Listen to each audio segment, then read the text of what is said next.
Hello बच्चों, कैसे हैं आप सभी। मैं विपुल आप सभी का स्वागत करता हूं आज की इस वीडियो के अंदर। बच्चों, जैसा कि हमारा ये पूरा का पूरा सीरीज चल रहा है एसएससी जीडी और यूपी पुलिस के लिए, और हम इसमें जो है हमारे सारे साथी जो है मिलकर के बहुत अच्छा प्रयास कर रहे हैं और आपके लिए हर वीडियो जो है रोजाना अपलोड होता है। मेरी भी एक वीडियो जो है वो अपलोड हो चुकी है जीके का, आप जाकर जरूर देखिएगा। मैंने उसमें जो है बच्चा हर चीज़ जो है कवर करने का प्रयास किया है। एक क्वेश्चन के अंदर मैंने जब एक क्वेश्चन लिया था उसमें हिस्ट्री में पूरा बौद्ध धर्म क्लियर किया था, और हिस्ट्री के बाद मैंने संविधान से क्वेश्चन लिया, ज्योग्राफी से क्वेश्चन लिया, साइंस से क्वेश्चन लिया।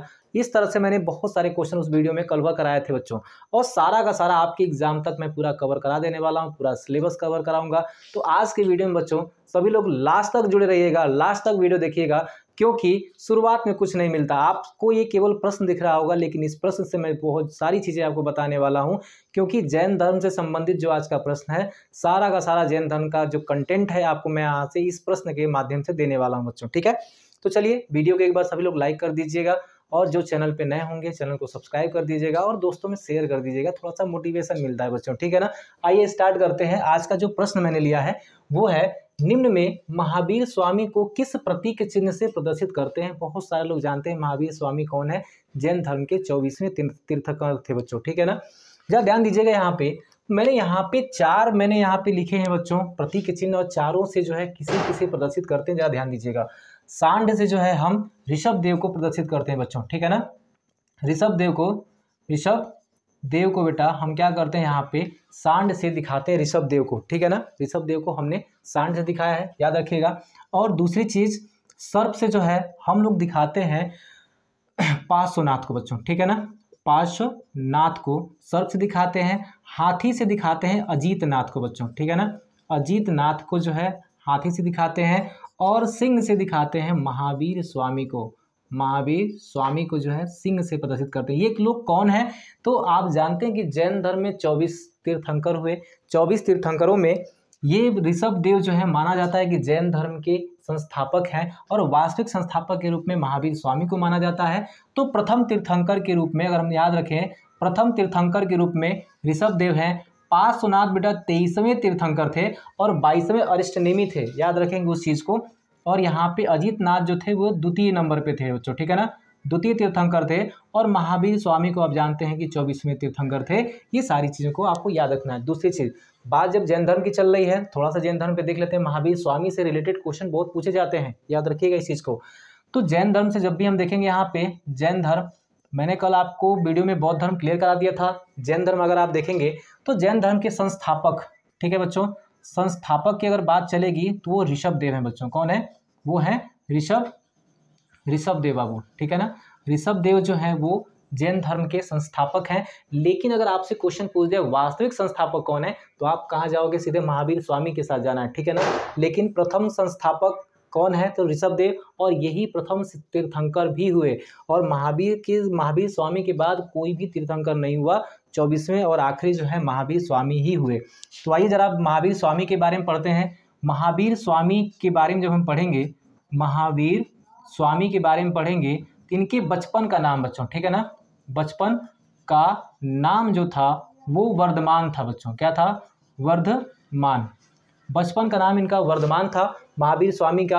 और याद रखिएगा कि महावीर स्वामी के पिता का नाम क्या था बच्चों। यहाँ पे सारी चीज़ें बेसिक चीज़ आपके एग्जाम में बेसिक ही देगा आपका। ठीक है ना, पिता का नाम था सिद्धार्थ, याद रखेंगे। यहाँ पे सिद्धार्थ जो है पिता का नाम है। माता इनकी त्रिशला थी, याद रखेंगे। माता बेटा कौन थी, त्रिशला इनकी माता थी। और दूसरी चीज़ अगर हम जाएं यहाँ पे, अगर देखने का प्रयास करें कि इनके जो पत्नी थी इनकी, ठीक है ना बच्चों, इनकी पत्नी कौन थी, तो पत्नी यशोदा थी, याद रखेंगे। यशोदा जो है इनकी पत्नी थी। और इनकी पुत्री के बारे में अगर देख लिया जाए तो पुत्री जो थी वो अनुजा प्रियदर्शनी, ठीक है बच्चों, अनुजा प्रियदर्शनी बच्चों, ठीक है ना, प्रियदर्शनी, अनुजा प्रियदर्शनी जो है वो इनकी पुत्री थी। और इनका विवाह जो है इन जामिल से हुआ था। जामिल जो थे इनके दामाद थे।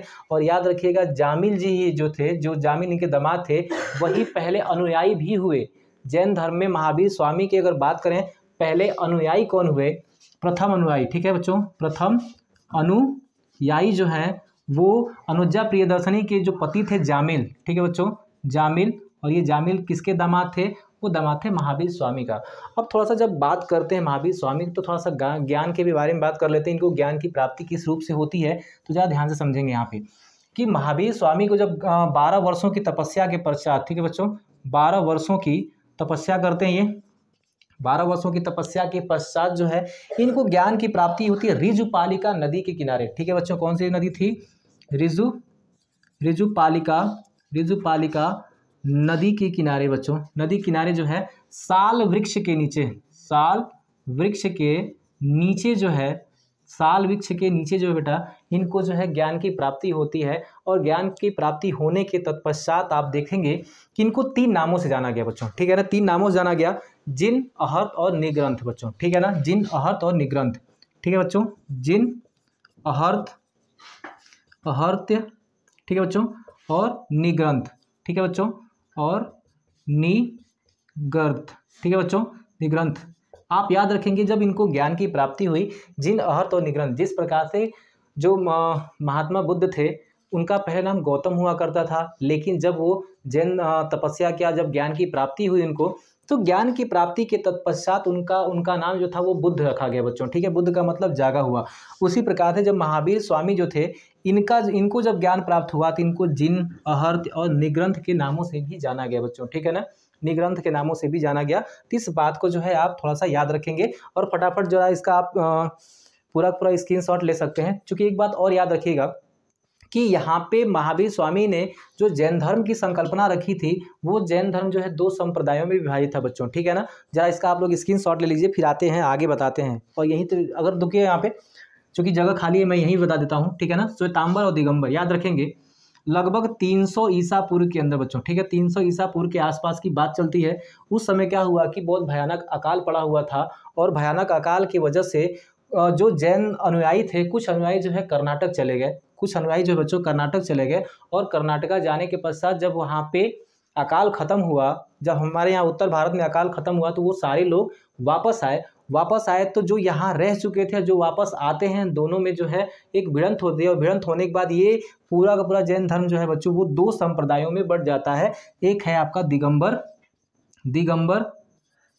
और एक है आपका श्वेतांबर। दिगंबर और श्वेतांबर।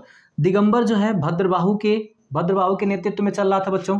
ठीक है ना, दिख रहा नहीं यहाँ पे, भद्रबाहु। ठीक है बच्चों, भद्रबाहु के नेतृत्व में जो है दिगंबर था।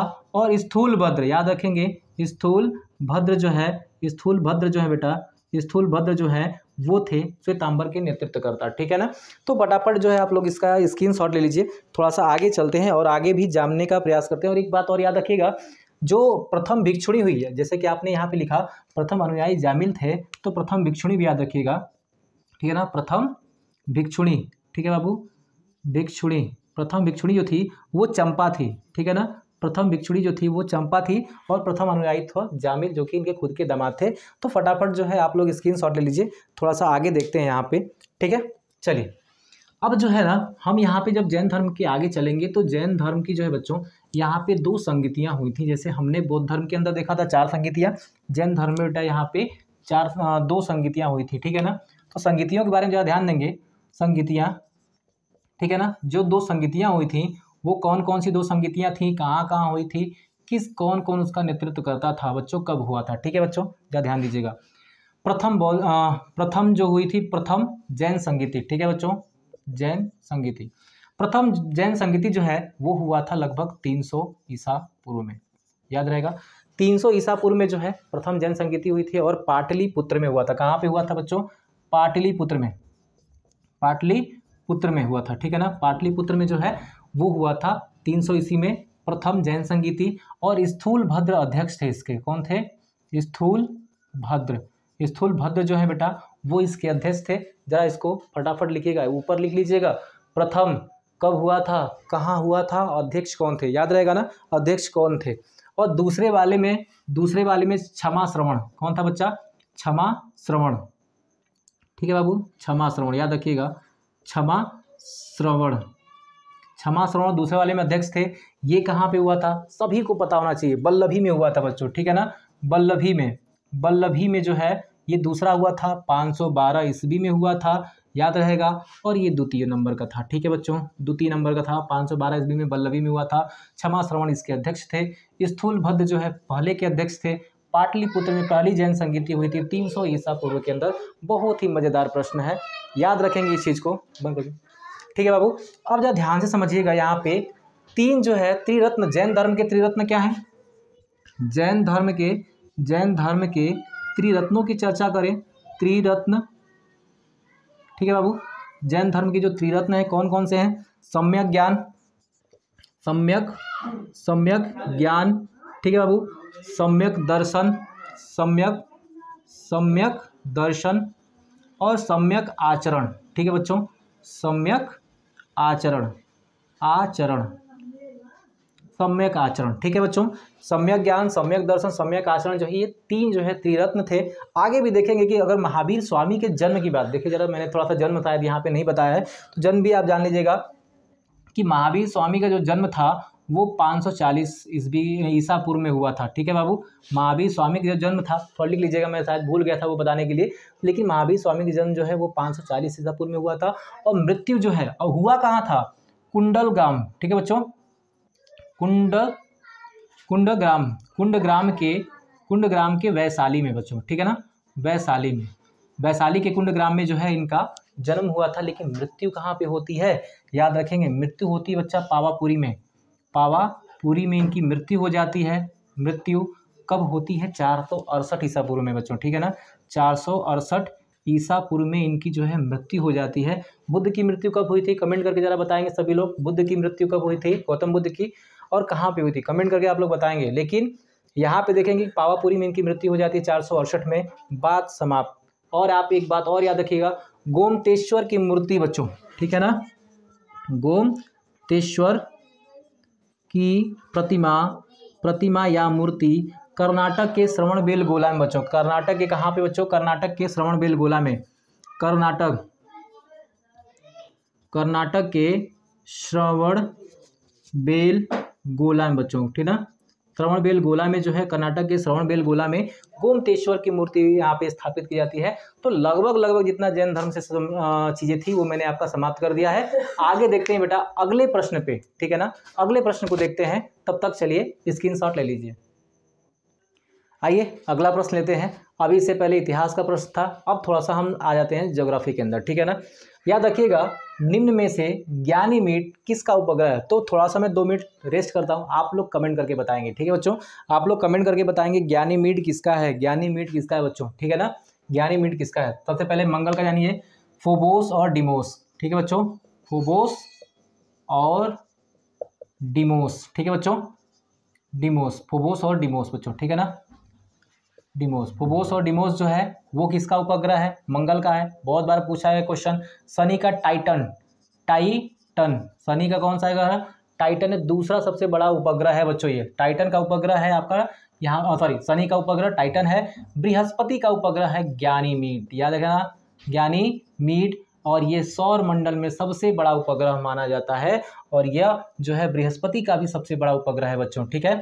अगर शुक्र की उपग्रह की बात करें तो आप लिखेगा कोई भी उपग्रह नहीं है, यानी कि कोई उपग्रह शुक्र के पास नहीं है। बुध के पास भी कोई अपना उपग्रह नहीं है। उपग्रह का मतलब ये होता है जो ग्रहों की परिक्रमा कर रहे हैं उनको उपग्रह कहते हैं। इसके बारे में मैंने विस्तृत वीडियो आपको बनाया है, जाकर के आप प्लेलिस्ट में जाएंगे, आपको भूगोल वहाँ पे विस्तृत सौरमंडल के बारे में मिल जाएगा बच्चों, ठीक है ना। याद रखिएगा बच्चे, गलती कहाँ करते हैं। टाइटन जो है उपग्रह वो शनि का है, लेकिन ट्राइटन जो है, ट्राइटन याद रखिएगा, ट्राइटन जो है बच्चों ये वरुण का है। वरुण, याद रखिएगा, ट्रा लगा है, यहाँ केवल टाइटन है, यहाँ ट्राइटन है। ट्राइटन जो उपग्रह है वो है आपका वरुण का। तो जरा अब जब बात सौर मंडल पे चले तो थोड़ा सौर मंडल के बारे में जानकारी ले लेते हैं यहाँ पे, ठीक है बाबू। यहाँ पे सौर मंडल, अगर हम सौर मंडल पे थोड़ा सा चले तो हम जानते हैं सौर मंडल का मुखिया कौन है? सूर्य है। सौर मंडल का मुखिया कौन है बेटा? सूर्य है। सूर्य किसका चक्कर लगाता है? दुग्ध मेखला का, दुग्ध मेखला का चक्कर लगाता है। कितने दिनों में लगाता है चक्कर? कितना किलोमीटर प्रति घंटा की रफ्तार से लगाता है? तो हम सभी बेटा जानते हैं कि ये जो है 250 किलोमीटर प्रति सेकेंड, याद रखिएगा, घंटा भी नहीं, 250 किलोमीटर प्रति सेकेंड की गति से जो है ये चक्कर लगाता है।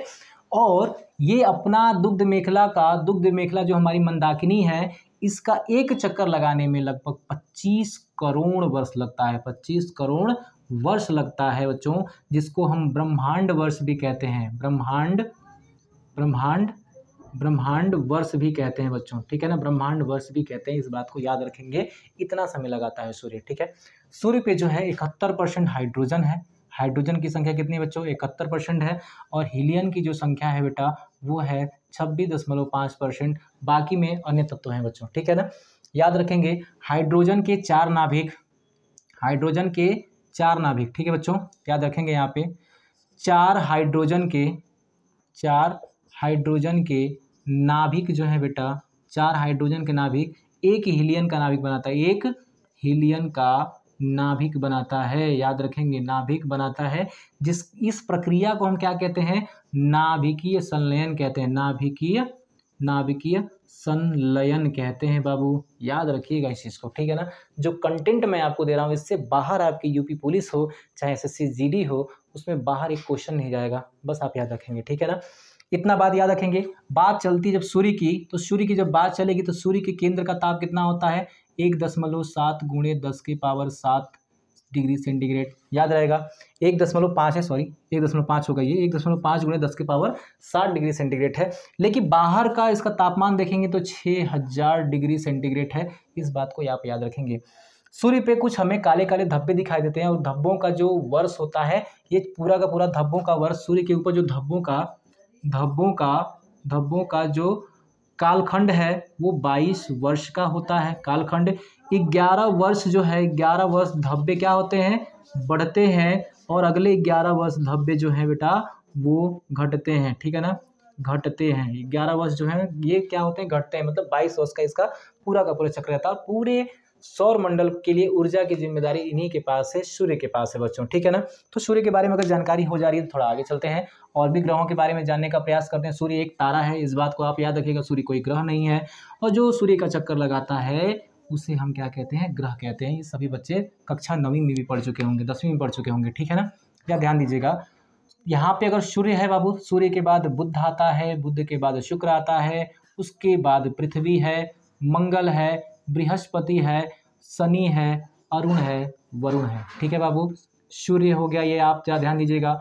सूर्य के बाद ये आपका बुध हो गया, शुक्र हो गया आपका, ठीक है ना, ये हो गया बेटा आपका पृथ्वी, ये हो गया मंगल, ये हो गया आपका बृहस्पति हो गए आपके, ये हो गए शनि महाराज, ये हो गए अरुण, और ये हो गए वरुण। मैंने आपको जो है सूर्य से दूरी के क्रम में मैंने आपको यहाँ पे 8 ग्रह मैंने आपको यहाँ पे लिख दिए हैं बच्चों, ठीक है ना, 8 ग्रह। याद रखिएगा यहाँ पे जो है, यहाँ पे उल्का पिंड जो है, छोटे छोटे उल्का पिंड कह सकते हैं यहाँ पे कुछ, यहाँ पे क्षुद्र कण जो है, क्षुद्र पिंड जो है, उल्का पिंड बेटा क्या है? मंगल और बृहस्पति की कक्षा में उल्का पिंडों का पूरा एक चक्र है बच्चों। और ये उल्का पिंड भी क्या कहते हैं? जिनको क्षुद्र ग्रह कहते हैं। याद रखिएगा हम क्या कहते हैं यहाँ पे इनको? क्षुद्र ग्रह। मंगल और बृहस्पति के बीच में क्या है बेटा? क्षुद्र ग्रह है। क्षुद्र ग्रह जो है बेटा ये किसके बीच में है? मंगल और बृहस्पति के बीच में पूरी एक पेटी है जो सूर्य का चक्कर लगाती है। छोटे छोटे कण है, इसलिए हम उसको क्षुद्र ग्रह कहते हैं, याद रखिएगा। और थोड़ा सा इनको मैंने पूरा क्रम से लिखा है, ठीक है ना। बात सूर्य की हमने कर ली है। बुध की बात करें तो सूर्य के सबसे नज़दीक है, सूर्य के सबसे नज़दीक है, और सबसे कम समय में जो है वो सूर्य की परिक्रमा कर लेता है।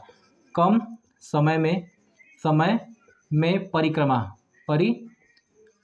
कर लेता है सूर्य की परिक्रमा, क्योंकि ग्रह सूर्य की परिक्रमा करेगा। किधर करता है? ये करता है एंटी क्लॉकवाइज, याद रखना इस चीज़ को। आते हैं बात हमारी शुक्र के ऊपर, ठीक है ना। बुध पे का, और याद रखिएगा बुध का कोई उपग्रह नहीं है, कोई भी उपग्रह नहीं है। तापांतर बहुत ज़्यादा है, तापांतर बहुत ज़्यादा है, ठीक है बाबू, ज़्यादा है। कितना? लगभग 600 डिग्री सेंटीग्रेड। तापांतर का मतलब क्या है? दिन और रात के ताप में बहुत ज़्यादा का अंतर है। दिन में जो है तापमान लगभग 425 डिग्री सेंटीग्रेड के आसपास रहता है, लेकिन वहीं रात पे -173 डिग्री सेंटीग्रेड चला जाता है। इन दोनों के बीच का जो लगभग तापांतर है वो जो है वो क्या है? 600 डिग्री सेंटीग्रेड का है। इसलिए ताप में अंतर जो है इस ग्रह पे बहुत ज़्यादा है। तो यहाँ पे आप इसके बारे में जान गए। आइए शुक्र के बारे में जानते हैं। शुक्र के बारे में जानते हैं बेटा, इसको जो है भोर का तारा या सांझ का तारा भी कहते हैं, ठीक है ना, भोर या सांझ का तारा, ठीक है बच्चों, सांझ का तारा कहते हैं। तारा सबसे गर्म और सबसे चमकीला है, सबसे गर्म व चमकीला है, चमकीला है। पृथ्वी के सबसे नज़दीक ग्रह है बच्चों, ठीक है ना, पृथ्वी के सबसे नज़दीक है, नज़दीक। अगर आपसे क्वेश्चन पूछेगा पृथ्वी के सबसे नज़दीक ग्रह कौन सा है, तो वो शुक्र ही है। और पृथ्वी के भगनी ग्रह भी कहते हैं, पृथ्वी का भगनी ग्रह, भगनी ग्रह भी क्या कहते हैं, कहते हैं भगनी ग्रह कहते हैं। याद रखेंगे बच्चों, भगनी ग्रह भी कहते हैं।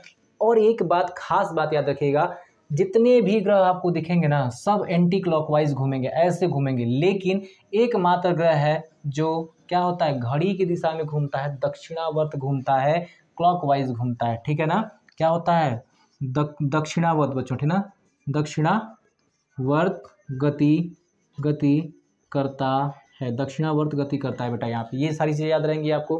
कोई समस्या है फटाफट इसका स्क्रीनशॉट लीजिए, फटाक से आते हैं। यहाँ पे पृथ्वी नहीं पढ़ेंगे बेटा, पृथ्वी तो सबको पढ़ाएंगे, अलग से पढ़ाएंगे पृथ्वी। बाकी ग्रहों के बारे में पहले तो बता लें, पृथ्वी तो हम लोग आराम से पढ़ेंगे, प्रेम से पढ़ेंगे, मज़ेदार से पढ़ेंगे बच्चों, ठीक है ना। आइए यहाँ पे मंगल की बात करेंगे। यहाँ पे तो मंगल को जानते हैं, आयरन, ये लाल ग्रह है, आयरन ऑक्साइड के कारण है बच्चों। किसके कारण, आयरन ऑक्साइड, आयरन ऑक्साइड के कारण ये क्या है, लाल है। इसका कलर कैसा है बेटा, लाल है। दूसरी चीज़, यहाँ पे विश्व की सबसे बड़ा ज्वालामुखी और सबसे बड़ा जो है पर्वत है पूरे सौर मंडल का, निक्स ओलंपिया, निक्स ओलंपिया, ये क्या है, पूरे सौर मंडल का सबसे ठीक है बाबू, सबसे बड़ा पर्वत है, सबसे बड़ा पर्वत है निक्स ओलंपिया। और निक्स ओलंपिया जो है सबसे बड़ा पर्वत है। और ओलिपस मेसी जो है बेटा, क्या है, ओलिपस मेसी जो है आपका, ओलिपस मेसी सबसे बड़ा क्या है, ज्वालामुखी है पूरे सौर मंडल का। माउंट एवरेस्ट से भी बहुत ज़्यादा बड़ा है यहाँ पे निक्स ओलंपिया पर्वत। और ओलिपस मेसी जो है ज्वालामुखी है, ये भी सबसे बड़ा है। और आपको पता होगा कि फोबोस और डिमोस जो है इसके आपके। और याद रखिएगा, पृथ्वी के समान ही यहाँ पे क्या होता है, ऋतुओं में परिवर्तन होता है। पूछ लेगा किस ग्रह में पृथ्वी के समान ऋतुओं में परिवर्तन होता है, मंगल है। पृथ्वी के समान ऋतुओं में, ठीक है बाबू, ऋतुओं में परिवर्तन, इसलिए यहाँ पे मानो क्या होने का हम लोग क्या करते हैं, अंदाजा लगाते हैं, ठीक है ना। आगे चले बेटा, यहाँ पे चलिए अगला ग्रह देख लेते हैं। इसमें अगले ग्रह के बारे में चर्चा कर लेते हैं, फटाफट इसको उतारते जाइएगा। बात जब चलेगी बृहस्पति की, तो सबसे बड़ा ग्रह है बृहस्पति, सौर मंडल का सबसे बड़ा ग्रह है बाबू, ठीक है ना। और सबसे कम समय पे अपनी धुरी पे घूम जाता है। धुरी समझ रहे हो ना अपने, मतलब इसका जो घूर्णन है सबसे अधिक है, घूर्णन गति सबसे अधिक है, घूर्णन सबसे कम है बाबू, सबसे कम है। सबसे कम समय में क्या करता है, अपना एक चक्कर लगा लेता है। सबसे कम समय में बेटा क्या करता है, अपना एक चक्कर लगा लेता है।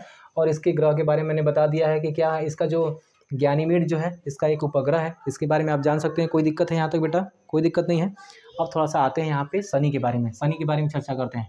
शनि के बारे में देखेंगे तो ये जो है सौर मंडल का दूसरा सबसे बड़ा ग्रह है बाबू, ठीक है ना, सबसे बड़ा ग्रह है। 7 वलय पाए जाते हैं यहाँ पे, ठीक है बच्चों, 7 वलय पाए जाते हैं, 7 वलय पाए जाते हैं। दूसरी चीज़, इसका घनत्व बहुत कम है। घनत्व क्या है बेटा, बहुत कम है, घनत्व बहुत कम है, पानी से भी कम है। अगर पानी पे रख दोगे तो पानी के ऊपर क्या होगा, तैरने लगेगा। 7 वलय पाए जाते हैं, याद रखेंगे, ठीक है ना। आते हैं अब अरुण के बारे में। अरुण के बारे में जानेंगे तो ये जो है लेटा हुआ ग्रह कहते हैं, लेटा हुआ ग्रह कहते हैं। और विलियम हर्शेल ने खोज की थी इसकी, विलियम हर्शेल ने इसकी खोज की थी। कब की थी, 1781 में। अगर मैं सही हूँ तो 1781 बेटा, ठीक है ना, एक बार जरा आप मिला लीजिएगा। 1781 ईस्वी में जो है विलियम हर्शेल ने इसकी खोज की थी, लेटा हुआ ग्रह कहते हैं। और याद रखिएगा इसमें 5 वलय पाए जाते हैं, 5 वलय 5 वलय पाए जाते हैं और 5 वलयों के नाम क्या है? Alpha, alpha beta gamma, alpha beta gamma, alpha beta gamma delta, alpha beta gamma delta, epsilon. ठीक है बच्चों,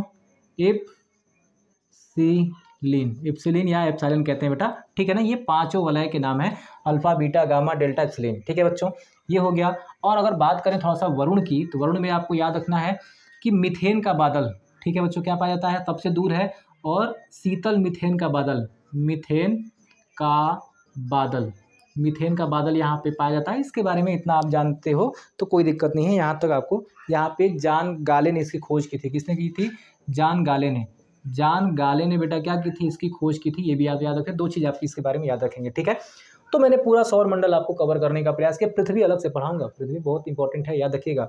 तो मैंने पूरा सौर मंडल लगभग यहाँ पे क्लियर कर दिया हूँ बच्चों। चलिए अब देखते हैं अगले क्वेश्चन को यहाँ पे। ठीक है, अगला प्रश्न देखते हैं यहाँ पे बेटा। अगला प्रश्न हमारा जो है संविधान से है, और मुझे आशा है कि यहाँ पे मैं पूरा का पूरा मूल अधिकार जो है वो समाप्त करने वाला हूँ। ठीक है ना, जरा ध्यान दीजिएगा। निम्न में स्वतंत्रता का अधिकार किस अनुच्छेद में है? स्वतंत्रता का अधिकार, यहाँ पे बहुत गड़बड़ हो सकता है बच्चों। ठीक है ना, स्वतंत्रता का अधिकार किस अनुच्छेद में है? तो बात करें यहाँ पे पहला तो समता, समता व समानता। समानता का अधिकार हमको किसमें दिया गया है?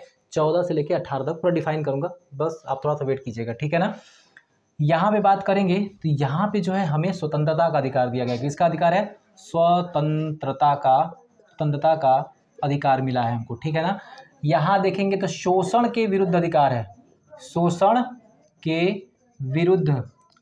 के विरुद्ध यहाँ पे अधिकार मिला है। यहाँ बेटा जो है 25 से 28 तक जो है हमें धार्मिक स्वतंत्रता है। ठीक है बाबू, धार्मिक स्वतंत्रता, धार्मिक स्वतंत्रता का अधिकार हमें मिला है 25। यानी कि आपको एक बात समझ में आ रही होगी, 14 से 18 तक समता व समानता का अधिकार है, 19 से 22 तक जो है स्वतंत्रता का अधिकार है, और अनुच्छेद 23 से 24 में अगर देखेंगे शोषण के विरुद्ध अधिकार है, और अनुच्छेद 25 से लेकर 28 तक जो है धार्मिक स्वतंत्रता का अधिकार है। आगे भी अनुच्छेद, एक एक अनुच्छेद करके हम यहाँ पे देखने का प्रयास करते हैं। सबसे पहले हम देखेंगे कि जो मूल अधिकार है हमारा, ये फंडामेंटल राइट्स का है मूल अधिकार। ठीक है बच्चों, मूल अधिकार, अगर मूल अधिकारों की बात करें तो ये भाग बेटा 3 में पाया जाता है, संविधान के भाग 3 में है, और 12 से लेकर के अनुच्छेद 35 तक है इसका वर्णन। हमें जो है 12 से लेकर के हमें जो है 32 तक ही जानना है। 33, 34, 35 हमारे लिए नहीं है, आम नागरिकों के लिए नहीं है, बल्कि वो सेनाओं के लिए या फिर विशेष प्रबंध के साथ वो आते हैं बच्चों। ठीक है ना, तो आइए यहाँ पे 12 जो है, अनुच्छेद 12 क्या कहता है? अनुच्छेद, ठीक है बच्चों, अनुच्छेद बेटा यहाँ पे जो 12 है वो राज्य की परिभाषा बताता है। किसकी परिभाषा? राज्य की परिभाषा। राज्य का मतलब बेटा ये नहीं है कि उत्तर प्रदेश, बिहार, ये सब नहीं। राज्य का मतलब ये होता है केंद्र सरकार या कोई भी राज्य सरकार या केंद्र सरकार के अधीन काम करने वाली संस्थाएं, प्राधिकरण, या फिर राज्य सरकार उसके नीचे काम करने वाली उनकी जो भी संस्थाएं या प्राधिकरण है, वो सारी की सारी राज्य के अंदर आती हैं, और इनके विरुद्ध आपको जो है यहाँ पे मूल अधिकार दिया जाता है। ठीक है बाबू, क्या ध्यान दीजिएगा। अब अनुच्छेद 13 की बात करें तो यहाँ पे न्यायिक समीक्षा का अधिकार अनुच्छेद 13 के अंदर दिया जाता है। बेटा न्यायिक समीक्षा का मतलब बेटा जानते हो क्या होता है? इसका सीधा सीधा मतलब होता है कि सुप्रीम कोर्ट जो है किसी भी न्याय, कह सकते हैं कि मान लो कि कोई कानून ऐसा बना है जो आपके मूल अधिकारों का हनन करता है, तो उन कानूनों को समाप्त करने की शक्ति जो है सुप्रीम कोर्ट को अनुच्छेद 13 से मिलती है। यहाँ पे याद रख सकते हैं न्यायिक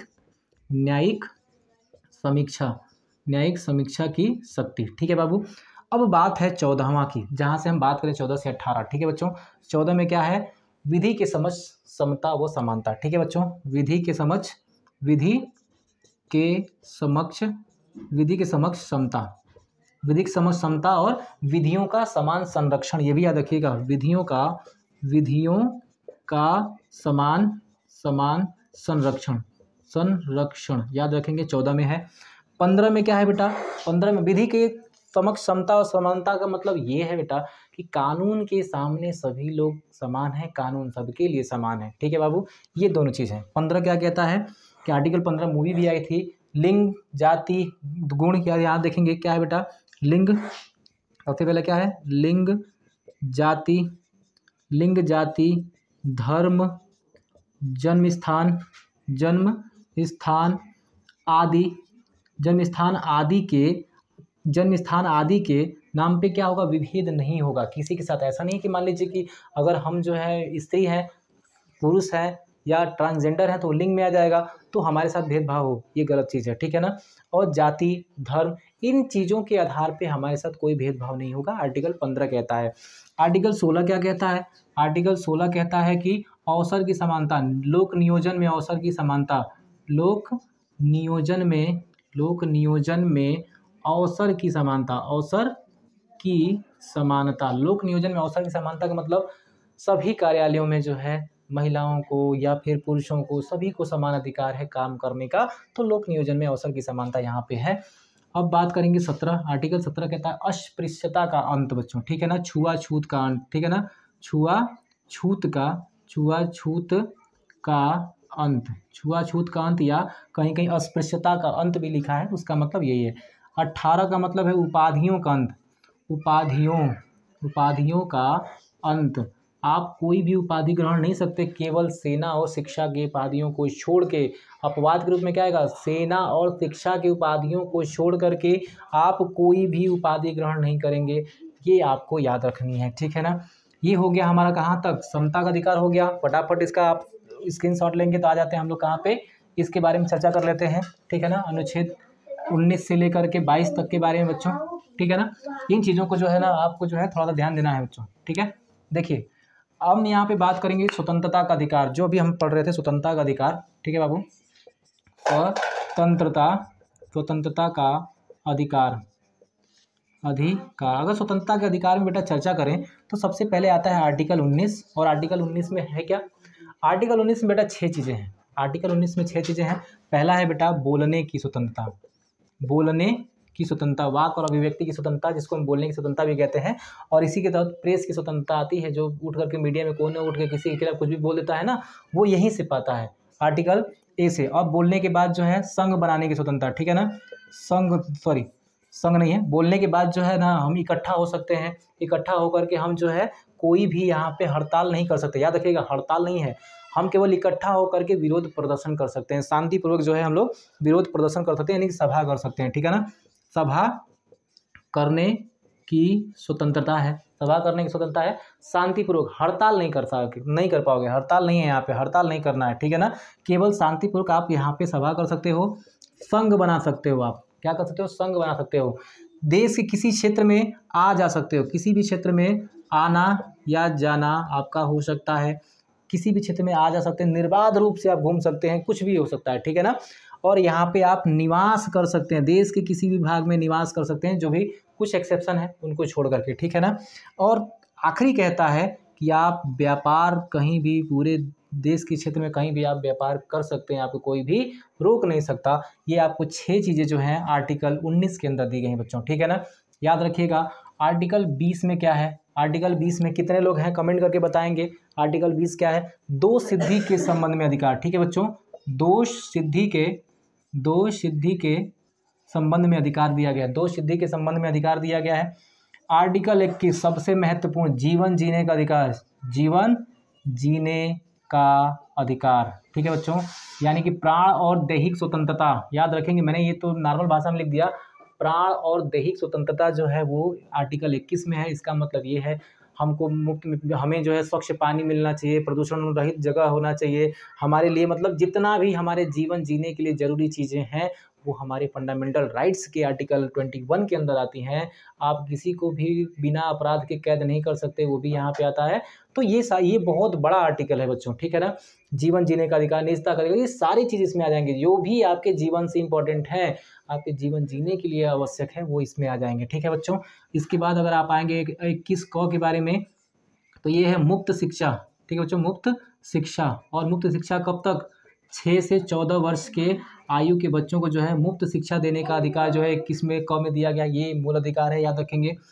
अनुच्छेद 22 की बात करेंगे तो गिरफ्तारी व निरोध से क्या है बेटा, निरोध से संरक्षण का अधिकार है, इसमें संरक्षण का अधिकार है। गिरफ्तार, अगर आपको कोई गिरफ्तार करता है तो कारण बताएगा, गिरफ्तार करता है तो आपको जो है 24 घंटे के अंदर न्यायालय में उसको पेश करना होगा, गिरफ्तार करता है तो आपके मनपसंद जो है विधि न्यायिक से आपको मिलने की वहाँ पे छूट दी जाती है। निरोध का मतलब बेटा ये होता है कि आपने अपराध किया नहीं है, आप अपराध करने वाले हैं और अपराध करने से रोकने के लिए शक के आधार पर पुलिस आपको उठा ले जाती है। इसका मतलब आप अपराधी नहीं हैं, बल्कि आपको इसका मतलब ये है कि आपको अपराध करने से रोकना है। तो गिरफ्तार करके वो 3 महीने तक आपको रख सकती है, उससे अधिक आपको नहीं रखेगी, ठीक है ना। निवारक निरोध में ये चीज़ें हैं। आर्टिकल 23, क्योंकि अब तो 22 तक हो गया। आर्टिकल 23 में शोषण के विरुद्ध अधिकार देखेंगे तो यहाँ पे किसी से आप जबरन श्रम नहीं करा सकते। बलात् श्रम निषेध है यहाँ पे। बलात् श्रम जो है, बलात् श्रम बेटा, बलात् श्रम या मानव व्यापार जो है, मानव का दुर्व्यापार होता है ना, ये जो है इसमें निषेध है। आप किसी से जबरन श्रम नहीं कराएंगे। श्रम का मतलब किसी से जबरन काम नहीं करवाएंगे, किसी का खरीद फरोख्त नहीं करेंगे, किसी मानव का जो है खरीद फरोख्त नहीं करेंगे। आर्टिकल 23 में है। 24 में आपको दिया गया है कि आप बच्चों से काम नहीं कराएंगे, ठीक है ना। बच्चों से काम नहीं कराएंगे, ठीक है ना, काम नहीं कराएंगे। कब तक, कितने वर्ष के बच्चों से? 14 वर्ष से कम के बच्चों से आप कोई भी कार्य नहीं करा सकते हैं। ये जो है शोषण के विरुद्ध अधिकार है इनको। 14 वर्ष से अगर ज़्यादा है और बच्चे की इच्छा है तो वो काम कर सकता है, अगर इच्छा नहीं है तो भी 23 का क्या होगा, 23 का उल्लंघन होगा और गलत माना जाएगा बाबू, ठीक है ना। इसमें अब देखते हैं अगला, ठीक है बाबू। यहाँ पे जो लास्ट वाला यहाँ बच रहा है आपका, ठीक है ना, 25, यहाँ पे 25 जो बच रहा है, ठीक है ना। ये देखिए, ये लास्ट प्रश्न है, इसके बाद हम लोग खत्म कर देंगे, ठीक है ना। अनुच्छेद 25 क्या है? धार्मिक स्वतंत्रता, धार्मिक स्वतंत्रता, स्वतंत्रता का अधिकार। धार्मिक स्वतंत्रता का अधिकार में आता है पहले आर्टिकल 25। आर्टिकल 25 कहता है हम किसी भी धर्म को अपना सकते हैं, यानी कि अंतःकरण, अंतःकरण। हम किसी भी धर्म को मान सकते हैं, धर्म को मान सकते हैं, प्रचार कर सकते हैं, आचरण कर सकते हैं, आचरण कर सकते हैं, मतलब किसी भी धर्म को मान सकते हैं, उसको अंतःकरण कर सकते हैं, प्रचार कर सकते हैं, उसका हम आचरण कर सकते हैं, ये हमें स्वतंत्रता है, ठीक है बाबू। 26 कहता है बाबू यहाँ पे कि कोई भी धार्मिक कार्यों का, कोई भी धार्मिक उपबंध कर सकते हैं, धार्मिक उपबंध, ठीक है बाबू, धार्मिक उपबंध कर सकते हैं। उपबंध जैसे कि मान लीजिए रामलीला होता है तो धार्मिक उपबंध ही है, तो ये आर्टिकल 26 में अधिकार है। आपका प्रवचन होता है तो धार्मिक उपबंध ही है।